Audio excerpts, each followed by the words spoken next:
nossos direitos. Com a participação do doutor Adriano Ponce, juiz de Direito do Juizado Especial Cível de Lins e também professor do curso de Direito do Unisalesiano aqui da nossa cidade. Doutor Adriano Ponce, muito obrigado mais uma vez pela presença ao vivo. Boa tarde. Boa tarde, Caio. Boa tarde a todos os ouvintes. Doutor, o assunto hoje é a pensão alimentícia, né? Assunto que acaba gerando muita discussão, né, e preocupação de algumas famílias. Sim, eu vou enfocar a minha fala aqui na pensão devida ao filho, porque nós temos outras modalidades também, como aquela uma que é devida, por exemplo, por ocasião da separação judicial e tal. Às vezes as pessoas têm bastante dúvidas sobre como é que esse dever cessa, como é que se deve proceder, em que situações. Às vezes as pessoas comentam de determinada faixa etária, não é? Então a gente vai tentar fazer um resumo aqui. Bom, Caio, até que o indivíduo atinja a maioridade civil, que hoje, isso acontece hoje aos 18 anos de idade, a pensão alimentícia é devida pelo dever de sustento que o pai tem em relação ao filho, né? Então está embutido, esse sustento está embutido no chamado poder familiar. Depois dos 18 anos, já não existe propriamente esse dever de sustento, e a pensão ela continua às vezes sendo devida com base na solidariedade que deve existir entre familiares próximos, como pai e filho, né? Então, via de regra, se o jovem atinge 18 anos e ele não está estudando e ele é saudável, então isso significa que ele pode buscar esse sustento sozinho, né?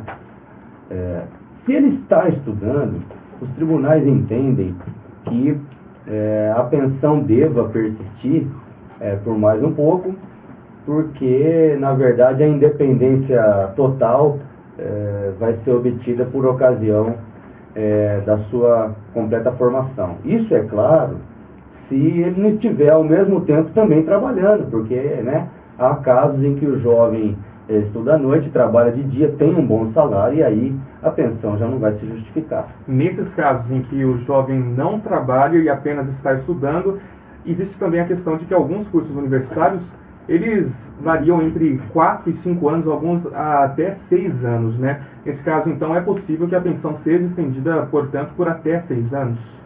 De repente, sim. Não existe, é importante frisar que não existe uma faixa etária que se considera como termo final. Nós temos que avaliar também várias peculiaridades, porque às vezes o indivíduo pode estar estudando à noite, mas aí ele comodamente escolhe pelo estudo matutino, justamente para não trabalhar quando tem saúde para tanto. Então, o que é importante deixar claro é que nós estamos aqui fazendo algumas observações de caráter geral, mas os detalhes de cada caso farão a diferença na hora da justiça avaliar se a pensão deve ou não persistir. E aí, como que é decidido o valor da pensão alimentícia, até para que o ouvinte possa pensar um pouco mais dessa questão, doutor? O valor da pensão alimentícia depende muito do valor da qual o pai tem como salário, né? Basicamente, são dois os fatores que orientam a fixação da pensão alimentícia. A possibilidade de quem paga e a necessidade de quem precisa dela. Então é feita uma avaliação das condições socioeconômicas do devedor, que pode ser o pai. A gente usa o masculino aqui por conveniência gramatical, mas muitas vezes a mãe é obrigada a isso, né? E avalia o contexto, se esse indivíduo já adquiriu uma nova família, se ele tem alguma despesa extraordinária, por exemplo, com a própria saúde e tudo mais.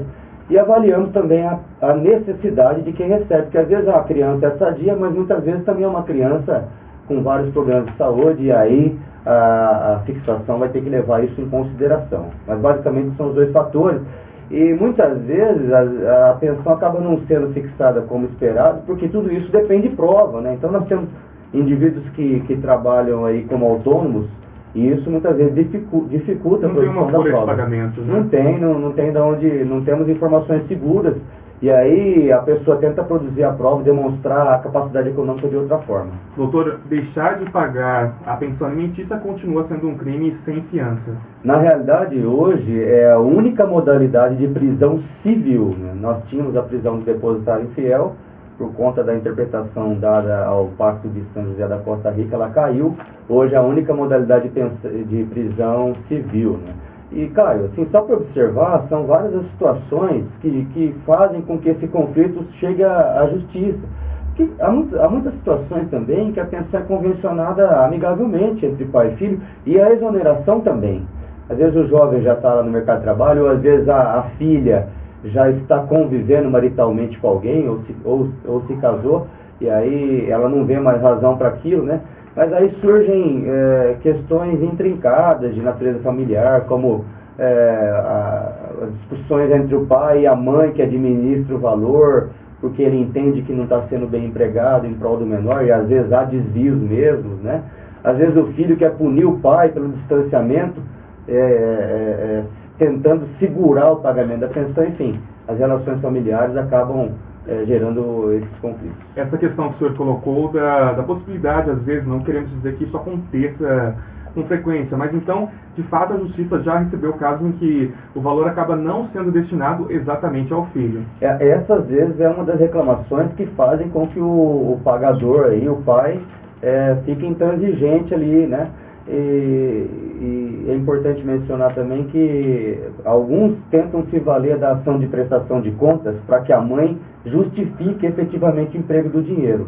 Mas os tribunais têm entendido que é inviável mensalmente a mãe fazer um controle tão minucioso, tão detalhado, para demonstrar como é que o dinheiro está sendo gasto. Doutor Adriano, mais algum ponto a acrescentar sobre esse assunto?